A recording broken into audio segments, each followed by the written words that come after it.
Het psychedelisch kunst- en muziekfestival Psilon bij Riepscherk had haast 1500 bezoekers lutsen. In de oren het festival wien de rechtszaken hoe het mogelijke loertsoerlijst, maar nevens de organisatie wien die zwargen net te rechten. We hebben zelfs complimenten gekregen van de mensen die aanklachten, rechtszaken hebben aangespannen. Die hebben gezegd van nou, we zijn heel erg blij met jullie, alles is goed en top. Dus ja, er is gewoon geen geluidsoverlast. Dus omdat het binnen is, hè? Dus we hebben ook geluidsisolatie daar. Dus nee, dat is het is gewoon prima te doen hier. De festivalgangers kwamen uit binnen- en buitenland. Voor een protte bezoekers wie Psilon een mooi alternatief voor het grote Psivij in het Groene Stergebied dat net trogong. Ik ga vaker naar feestjes toe. Maar deze hier in Friesland was echt een super top. En ja, mooi, gezellig, goed georganiseerd.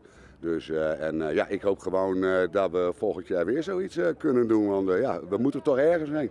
In ons eigen mooie Nederland. En dan vooral in Friesland dus. Lekker dichtbij.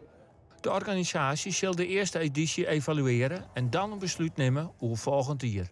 Het kan hier. Dit is een hele mooie locatie. Dus dat is allemaal goed.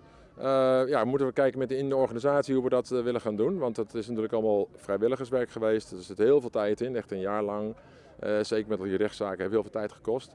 We gaan nu kijken wat we gaan doen. Ik kan daar nu niks op zeggen eigenlijk. Dus hopelijk volgend jaar weer of zo. Ja, wie weet. Hè? Ik kan er niks toe zeggen. Even knuffel. Ja, dankjewel. Hè? Hij mag wel. Ik zweet een beetje, maar goed. Oké. Ik zie je. Ja, oké dan.